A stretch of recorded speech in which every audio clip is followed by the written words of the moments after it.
Assalamualaikum warahmatullahi wabarakatuh. Alhamdulillahirabbil alamin.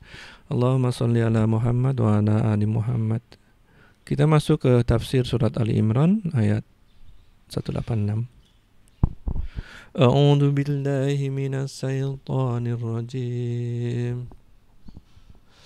La tublawunna fi amwalikum wa anfusikum. Sungguh kalian akan diuji fi amwalikum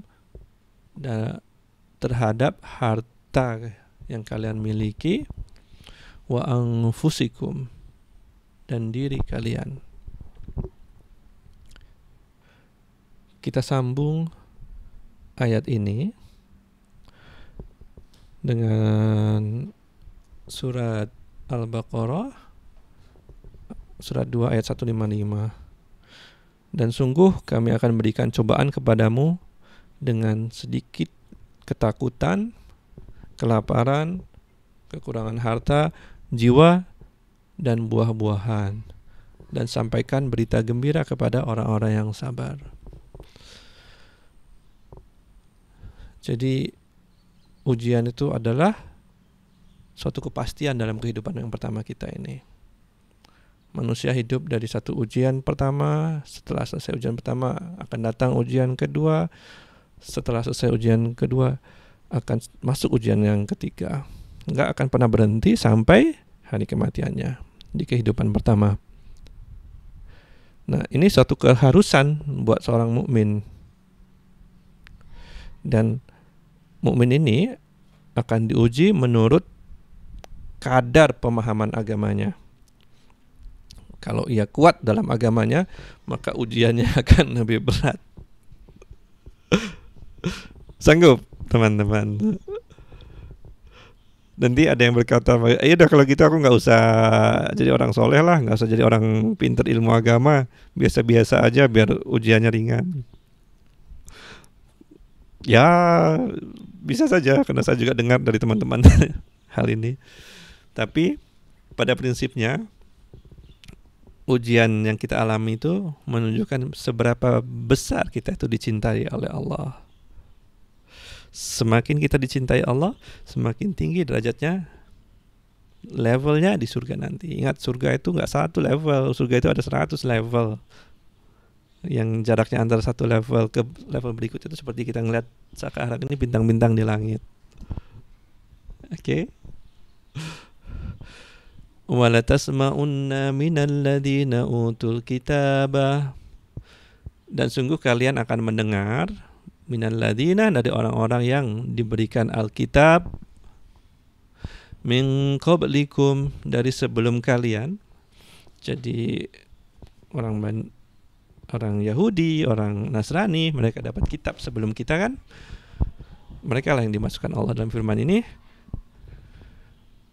Wa minal ladzina asyraku, dan dari orang-orang yang mereka mempersekutukan Allah. Jadi kita akan dapat gangguan dari orang-orang ahli kitab dan orang-orang yang kafir berupa adzan katsiro. Gangguan itu berupa sesuatu yang menyakitkan hati yang banyak. Wa in tasbiru wa tattaqu, dan jika kalian bersabar dan kalian bertakwa. Jadi ada yang pertama adalah sabar, yang kedua adalah takwa, melakukan apa yang diperintahkan Allah dan menjauhi larangannya. Fa inna dzalika, maka sesungguhnya yang demikian itu min azmil umur, termasuk sesuatu urusan yang patut diutamakan. Jadi Allah sudah membuat takdirnya, bahwa sudah menuliskan bahwa Muslim ini nggak akan lepas dari gangguan yang menyakitkan hati dari orang-orang ahli kitab dan orang-orang kafir. Dan ketika berhadapan dengan ini semua, yang diutamakan adalah sabar dan takwa. Bukan terus membalas dan membalas, sabar dan bertakwa dulu. Untuk lebih dapat flavor, saya bacakan hadis. Hadis riwayat diriwayatkan oleh Urwah bin Zubair dalam buku Imam Bukhari. Jadi Rasulullah SAW sedang naik keledai bersama Usamah bin Zaid. Usamah yang masih kecil. Kemudian mereka mau menjenguk Sa'ad bin Ubadah. Nah, ketika dalam perjalanan mereka bertemu dengan sebuah majelis. Nah, di majelis ini ada orang-orang campuran dari Muslim, kemudian orang-orang musyrik penyembah berhala, kemudian ada orang-orang ahli kitab atau Yahudi. Di dalamnya adalah, dan salah satu di antaranya adalah ada Abdullah bin Ubay bin Salul, gembong dari kaum munafik. Ketika keledai Rasulullah SAW mendekat dalam majelis itu, Abdullah bin Ubay langsung menutup hidungnya. Aduh, debu nih, jangan sebarkan debu dong sama kita nih. Itu satu kalimat simpel, masuk ke dalam hati.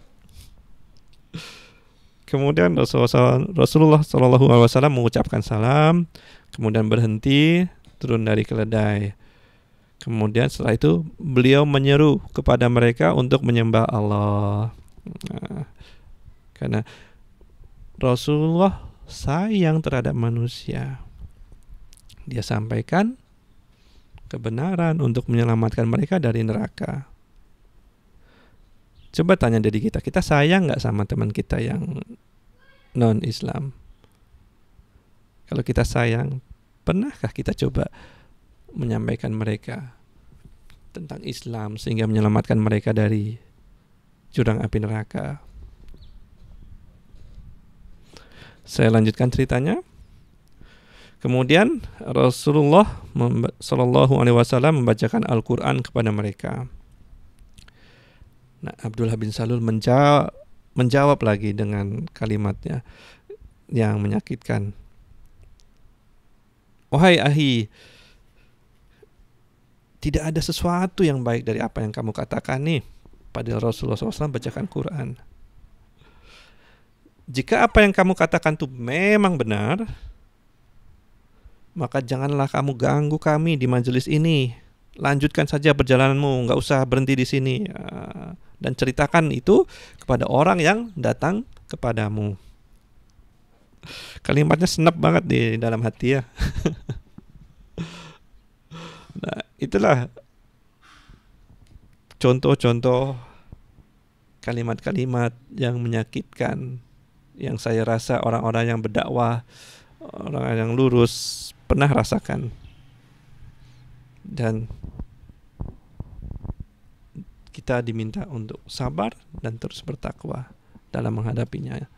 Itu dulu. Assalamualaikum warahmatullahi wabarakatuh.